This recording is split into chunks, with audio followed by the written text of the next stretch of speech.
Hello everyone, good evening all of you. स्वागत है आप सभी का हमारे YouTube channel John of life science में। तो अपन ने जो आपके आरपीएससी फर्स्ट ग्रेड बायोलॉजी के लिए मॉलिक्यूलर बायोलॉजी की सेशन स्टार्ट किए हैं, तो जिसमें अपन ने प्रीवियस लास्ट 2 लेक्चर्स के अंदर मॉलिक्यूलर बायोलॉजी का जो भी बेसिक वाला सेगमेंट था, ठीक है, मॉलिक्यूलर बायो के जो बेसिक सेक्शन थे उसको अपन ने 2 वीडियो के अंदर कंप्लीट किया था। ठीक है, 2 पार्ट आपके आरपीएससी फर्स्ट ग्रेड बायोलॉजी नाम से जो प्लेलिस्ट है और मॉलिक्यूलर बायोलॉजी नाम से जो प्लेलिस्ट बनी हुई है, वहाँ से जाके आप उनको देख सकते हो। ठीक है, क्योंकि फर्स्ट ग्रेड बायोलॉजी के अंदर आपके जो पॉइंट इन्होंने डाल रखा है सेंट्रल डोगमा, तो सेंट्रल डोगमा में आपको रेप्लिकेशन, ट्रांसक्रिप्शन, ट्रांसलेशन, ये सारी चीज़ें यहाँ से पढ़नी है। इनके अलावा आपके पास डीएनए सॉरी जो रेगुलेशन वगैरह है जीन एक्सप्रेशन का, ठीक है, जीन रेगुलेशन, वो सारा का सारा वो भी देखना है। दैट मीन्स आपको ओपेरॉन सिस्टम भी यहाँ पे पढ़ना है। आज की क्लास में अपन स्टार्ट करने जा रहे हैं जो डीएनए रेप्लिकेशन है। ठीक है, डीएनए रेप्लिकेशन को अपन 2 पार्ट में पढ़ेंगे। और दूसरी चीज, डीएनए रेप्लिकेशन जो अपन यहाँ पे पढ़ेंगे, ना तो आपकी नेट के अकॉर्डिंग पढ़ेंगे कि पूरा मैं डायग्राम बनाऊँ, एक्सपेरिमेंटल आपको हाइपोथेटिकल चीज़ें यहाँ पे दूँ कि आप यहाँ से सोचो वहाँ से सोचो, क्योंकि आप आरपीएससी के एग्जाम देने जा रहे हो, ना कि कोई एक्सपेरिमेंटल बेस्ड जैसे आपके नेट के एग्जाम है वो। तो आरपीएससी के एग्जाम के लिए आपके लिए सबसे इंपॉर्टेंट है कि जो एग्जाम ओरिएंटेड चीज़ें हैं वो आपका पता होनी चाहिए। ठीक है, ये सारी बातें सबको पता है कि रेप्लिकेशन का काम है डीएनए की कॉपी बनाना, ये सारी बातें वो अपन यूजी पीजी में पढ़ भी चुके। यहाँ से इंपॉर्टेंस ये समझना है कि रेप्लिकेशन का मीन वाइल कॉन्क्लूजन क्या है, एग्जाम में क्या क्या चीज़ें हैं जो अपने लिए इंपॉर्टेंट है, अपन उनको यहाँ पे डिस्कस करेंगे। तो आज पार्ट फर्स्ट है और कल पार्ट सेकेंड में अपन जो रिमेनिंग चीज़ें रहेंगी उनको अपन डिस्कस करेंगे। ठीक है, तो रेप्लिकेशन का मतलब ये हो गया कि डीएनए मॉलिक्यूल है वो अपनी सेम टू सेम जो एग्जैक्ट कॉपी है उसको बनाएगा। बनाएगा क्यों? ताकि सेल डिवीजन के टाइम जो डॉटर सेल है उसको सेम जेनेटिक इनपुट मिल सके पेरेंट्स से। तो अपन ये कह सकते हैं डीएनए रेप्लिकेशन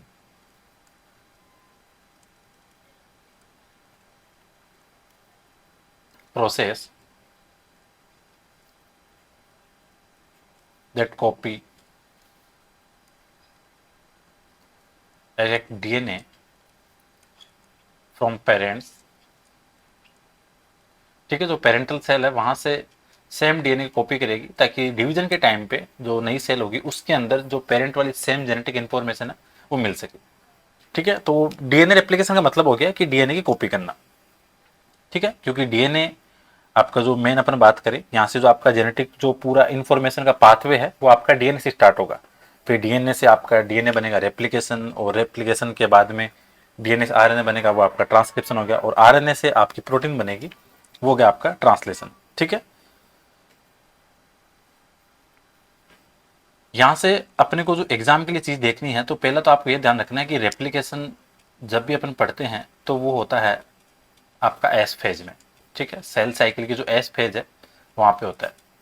रेप्लिकेशन जो अपन मोस्टली पढ़ते हैं वो होता है आपका सेमी कंजर्वेटिव। सेमी कंजर्वेटिव का मतलब ये हो गया, सेमी का मतलब हो गया हाफ और कंजर्व का मतलब हो गया आपके जो इंफॉर्मेशन है वो सेव है। ठीक है, सेमी कंजर्वेटिव का मतलब ये हो गया, ये बात बताई थी किसने? वॉटसन एंड क्रिक ने। ठीक है, इसके अकॉर्डिंग ये हो गया कि जो हाफ डीएनए है, half DNA conserved only new strand, only one new strand is synthesized। ठीक है, कहने का मतलब ये है कि हाफ डीएनए है वो आपका जो पेरेंट वाला आएगा सेम टू सेम, जो ओरिजिनल डीएनए स्ट्रैंड आपका टेम्पलेट वाला वो रिटेन हो जाएगा। तो आपको स्टेटमेंट के अकॉर्डिंग यहाँ चीज़ों को समझनी है। सो यहाँ से ध्यान रखना, ओरिजिनल जो डीएनए स्ट्रैंड है जिसको अपन कह सकते हैं टेम्पलेट, वो आप यहाँ से आपका रिटेन। ठीक है, क्योंकि जो दोनों पेरेंटल स्टैंड है वो काम करते हैं टेम्पलेट की तरह for one new complimentary stand. ठीक है, तो ये चीज़ आपको यहाँ से ध्यान रखनी है, इंपॉर्टेंट चीज़ है। दूसरी चीज़ यहाँ से आपको ध्यान रखना है कि सेमी कंजर्वेटिव मेथड दिया किसने, फर्स्ट टाइम प्रपोज किसने किया, और एक्सपेरिमेंटली प्रूव किसने किया। ये क्वेश्चन आरपीएससी में आया हुआ है। तो यहाँ से आपको ध्यान रखना है, first proposed by Watson and Crick. ठीक है, आज अपन बेसिक वाली सारी चीजें देख लेंगे रेप्लिकेशन की, और कल डायग्राम से भी उसको समझ लेंगे। तो फर्स्ट प्रपोज किया गया था वॉटसन एंड क्रिक के द्वारा। और अगर क्वेश्चन पूछे आपसे कि एक्सपेरिमेंटली किसने प्रूव किया था,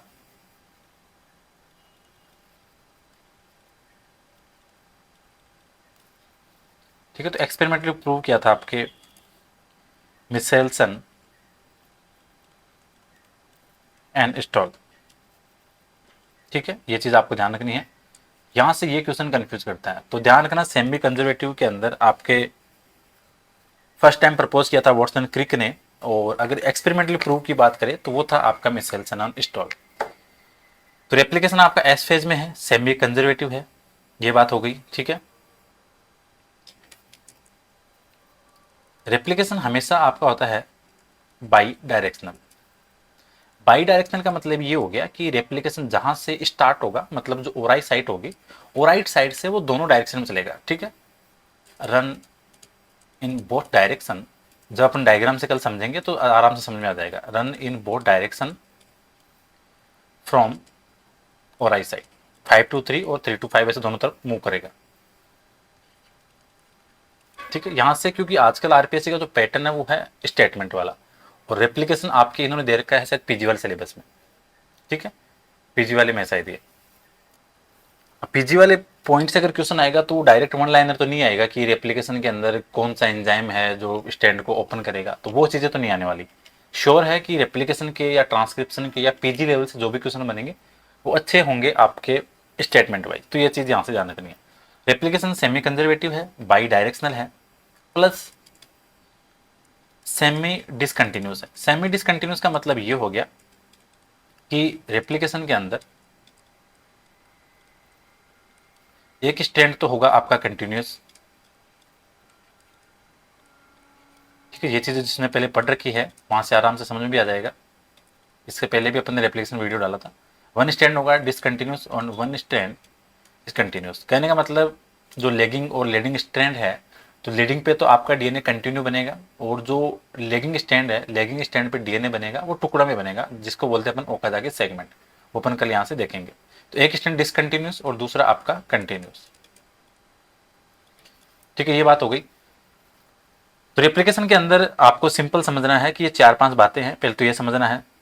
ठीक है, रेप्लिकेशन के अंदर होता क्या है कि जो आपका डबल स्टैंडर्ड डीएनए है, ठीक है, जिसके आपस में कॉम्प्लीमेंट्री बेस पेयरिंग होती है, ठीक है, दोनों स्ट्रैंड अनकोइल होंगे और परमानेंटली एक दूसरे से सेपरेट होंगे, और हर स्ट्रैंड यहाँ पे काम करेगा टेम्पलेट के लिए, एज ए टेम्पलेट, ताकि जो नया कॉम्प्लीमेंट्री डॉटर स्ट्रैंड है वो बनेगा।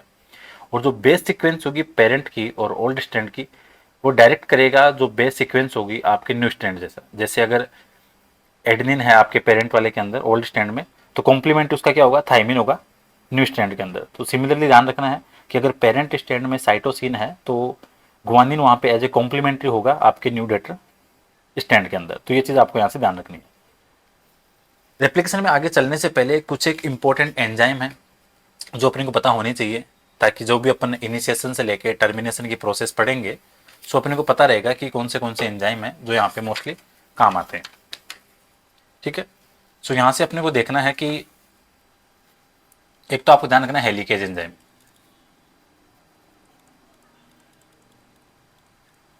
ठीक है, हेलिकेज का काम क्या होता है कि ये जो डीएनए स्ट्रैंड है उनको सेपरेट करता है। ठीक है, अनजिपिंग का काम करता है, सेपरेशन ऑफ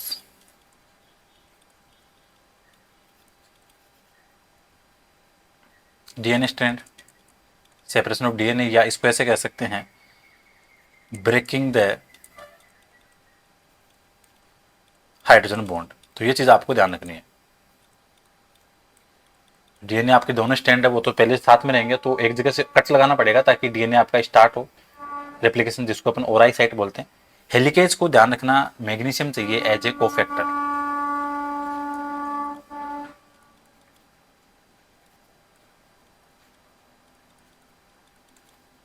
हेलिकेज हो गया, इसके बाद में आपको चाहिए SSB protein, single strand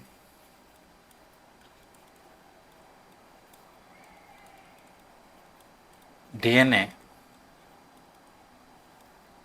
binding protein. ये क्या करेगी, जैसे ही हेलिकेज आके हाइड्रोजन बॉन्ड तोड़ेगा, ठीक है, तो एसएसबी प्रोटीन क्या करेगी, उन हाइड्रोजन बॉन्ड को रीफॉर्म होने से रोकेगी, मतलब आपस में वापस अटैच नहीं होने देगी, जुड़ने नहीं देगी। तो एसएसबी का काम क्या है, prevent the reformation of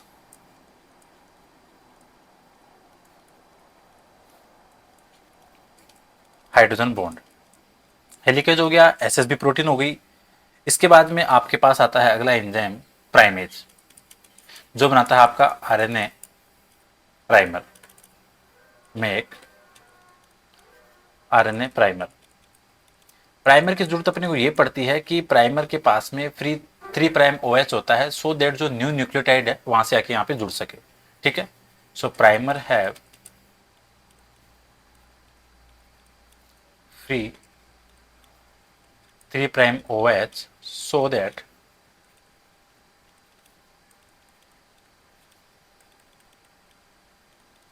video को एंड तक देखना, दोनों पार्ट देखना, लास्ट में जाके आपको पूरी चीज़ें आराम से समझ में आ जाएगी कि आपको एग्जाम के लिए कौन सी चीज़ें ज़्यादा बेनिफिशियल है, ठीक है। अब यहाँ से ये भी पता लग गया कि प्राइमर क्यों चाहिए, क्योंकि प्राइमर के पास में है free 3 prime OH, so that वहाँ पे न्यू न्यूक्लियोटाइड आके ऐड हो जाएंगे। प्राइमेज की बात होगी, फिर आपको यहाँ से चाहिए टोपोआइसोमरेज, जिसको प्रोकैरियोट के अंदर गायरेज भी बोलते हैं, ध्यान रखना, इसको गायरेज भी बोलते हैं। ये क्या करेगा, रिलीज द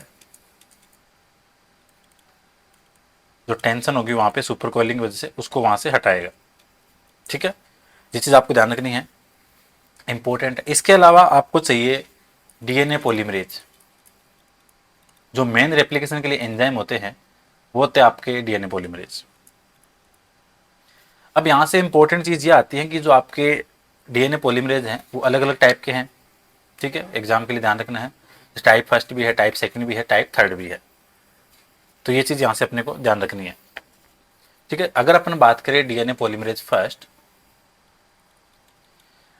इसको अपन बोलते हैं कॉर्नबर्ग एंजाइम। ये क्वेश्चन फर्स्ट ग्रेड में आया हुआ है कि कॉर्नबर्ग एंजाइम कौन सा है, तो वो है आपका डीएनए पॉलीमरेज फर्स्ट, क्योंकि इसको डिस्कवर किया गया था कॉर्नबर्ग के द्वारा, इसलिए इसको नाम दे दिया कॉर्नबर्ग एंजाइम। और प्रोकैरियोट में डीएनए पॉलीमरेज 3 टाइप के, डिस्कवर्ड बाय कॉर्नबर्ग, ठीक है। ये चीज आपको ध्यान रखनी है, एग्जाम के लिए इंपॉर्टेंट है। यह आपका काम करता है एक्सोन्यूक्लियस की तरह भी, गैप फिलिंग के लिए भी, क्योंकि स्टेटमेंट के क्वेश्चन बनते हैं तो आपको हर चीज का पता होना चाहिए, गैप फिलिंग के लिए, so known as repair enzyme, ठीक है। आपको एग्जाम के लिए इंपॉर्टेंट चीजें सारी ध्यान रखनी है, जहां जहां से क्वेश्चन बनने की प्रोबेबिलिटी होती है, ठीक है। डीएनए पॉलीमरेज जो सेकंड है आपका,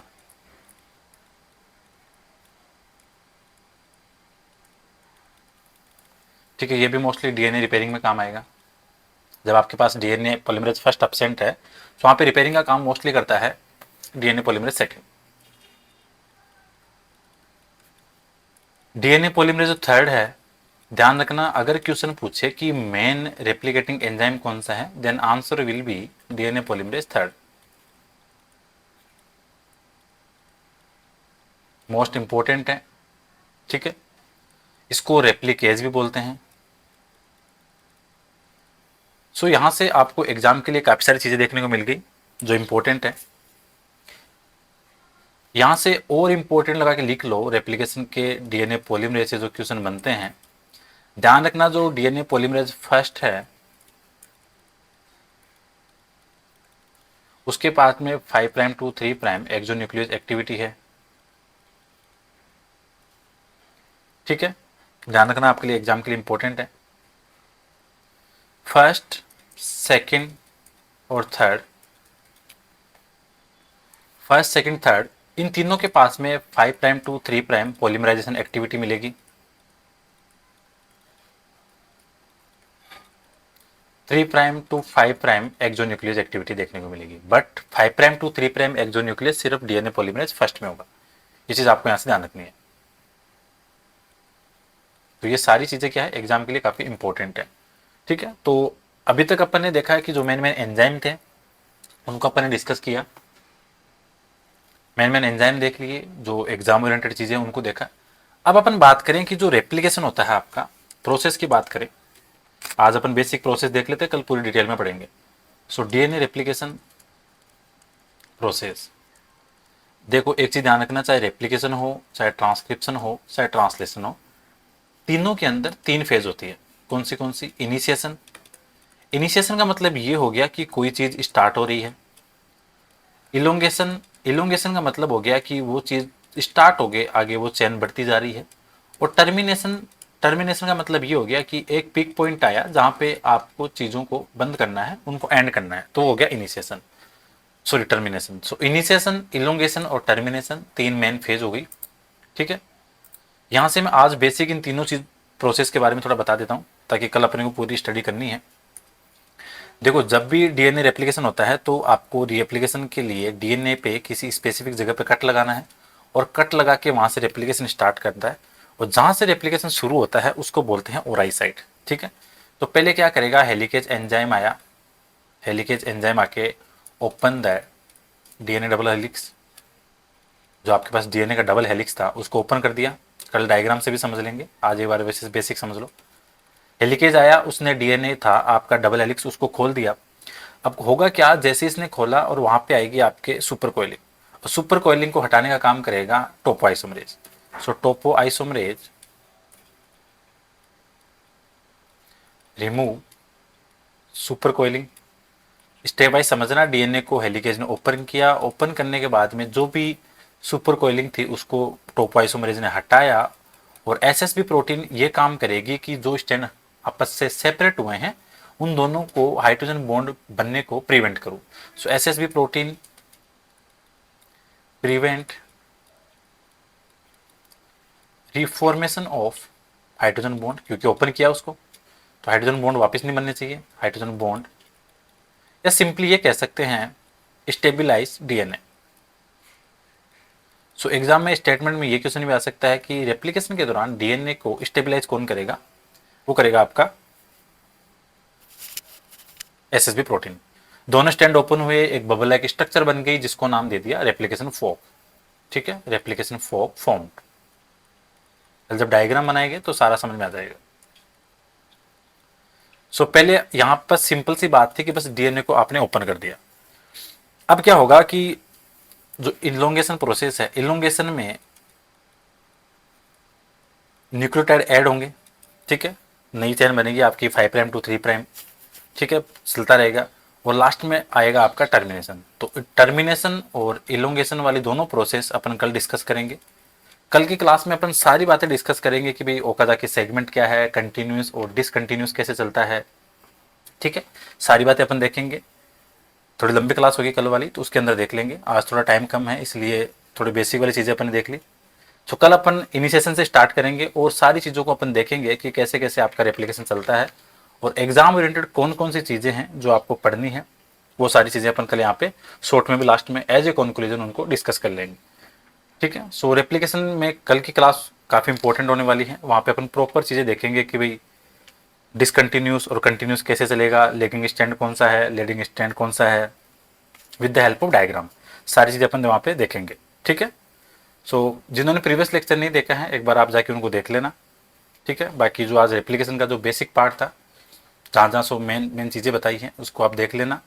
बाकी कल रिमेनिंग पूरा पार्ट अपन रेप्लिकेशन का डिस्कस कर लेंगे, एग्जाम ओरिएंटेड सारी चीज़ें वहाँ पे डिस्कस करेंगे। ठीक है, जिन्होंने टेस्ट सीरीज नहीं परचेज करी है, आप zone of life science app पे जाके, इसी नाम से अपना ऐप है जोन ऑफ लाइफ साइंस, वहाँ से जाके आप टेस्ट सीरीज परचेज कर सकते हो। आरपीएससी फर्स्ट ग्रेड बायोलॉजी नाम से। ठीक है, सो कल लंबी क्लास होगी, रेप्लिकेशन कल अपना कंप्लीट हो जाएगा। और ये जो रेप्लिकेशन क्लास है ये जरूरी नहीं सिर्फ फर्स्ट ग्रेड के लिए, असिस्टेंट प्रोफेसर के लिए भी है, और जो भी कॉम्पिटेटिव एग्जाम है बायोलॉजी की सबके लिए काफ़ी इंपॉर्टेंट है। So thank you so much for watching session, मिलते हैं कल नेक्स्ट क्लास में।